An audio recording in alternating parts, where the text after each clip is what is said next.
નમસ્કાર, આપ જોઈ રહ્યા છો નેશન પ્લસ ન્યૂઝ. હું છું આપની સાથે હેતલ ભગત. ગણપતિ અને મોહરમ પર્વને લઈને વિશ્વ હિન્દુ પરિષદ દ્વારા પોલીસ કમિશનરને આવેદનપત્ર આપી રજૂઆત કરવામાં આવી હતી. આગામી સમયમાં ગણપતિની પ્રતિમાનું વિસર્જન કરવામાં આવનાર છે. તંત્ર દ્વારા સુરસાગરને બ્યુટિફિકેશન કર્યા બાદ ત્યાં ગણપતિની પ્રતિમાનું વિસર્જન બંધ કરીને કૃત્રિમ તળાવો બનાવવામાં આવ્યા હતા અને તમામ ગણપતિની પ્રતિમાઓનું કૃત્રિમ તળાવોમાં વિસર્જન કરવામાં આવે છે. ત્યારે વારસિયા વિસ્તારમાં આવેલ સરસિયા તળાવમાં તાજિયા વિસર્જન કરવામાં આવનાર છે, જેને લઈને વિશ્વ હિન્દુ પરિષદ દ્વારા પોલીસ કમિશનરને રજૂઆત કરવામાં આવી હતી કે તાજિયા વિસર્જન માટે પણ કૃત્રિમ તળાવો બનાવવામાં આવે. સરસિયા તળાવમાં તાજિયા વિસર્જન કરીને પ્રદૂષિત નહીં કરવા માંગ કરાઈ છે.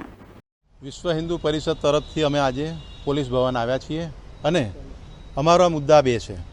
એક મુદ્દો કે પ્રદૂષણના નામ પર સુરસાગર તળાવમાં ગણપતિની મૂર્તિઓનું વિસર્જન કરવા દેવામાં નથી આવતું અને કૃત્રિમ તળાવોનું આયોજન કોર્પોરેશન અને પોલીસ દ્વારા સરકારના પરિપત્ર દ્વારા થતું હોય છે.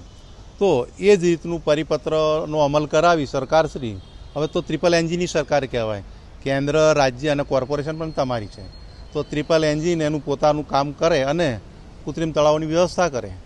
બીજા નંબરમાં હિન્દુ તહેવારોમાં રાત્રે 10 વાગ્યા પછી ડીજે જપ્ત કરવામાં આવે છે. તો અત્યારે આ તાજિયા વિસર્જન વખતે પણ 10 વાગ્યા પછી ડીજે વાગવાના છે. તો અમારું પોલીસને પૂછવું છે કે આ તમે જપ્ત કરશો કે કેમ. અમારી વિશ્વ હિન્દુ પરિષદ તરફથી માગ છે કે 10 વાગ્યા પછી જે અન્ય તહેવારોમાં જે રીતે તમે પ્રતિબંધ મૂકો છો એ જ પ્રતિબંધ તમે આ તહેવારોમાં પણ મૂકે. કેમેરામેન નવનીત પરમાણી સાથે સત્યમ નવાશકર, નેશન પ્લસ ન્યૂઝ, વડોદરા. સમાચારોના સતત અપડેટ મેળવવા માટે અમારી નેશન પ્લસ ન્યૂઝની યુટ્યુબ ચેનલને સબસ્ક્રાઇબ કરો, બેલ આઇકન દબાવો અને જોડાયેલા રહો ફેસબુક, ઇન્સ્ટાગ્રામ અને ટ્વિટર પર.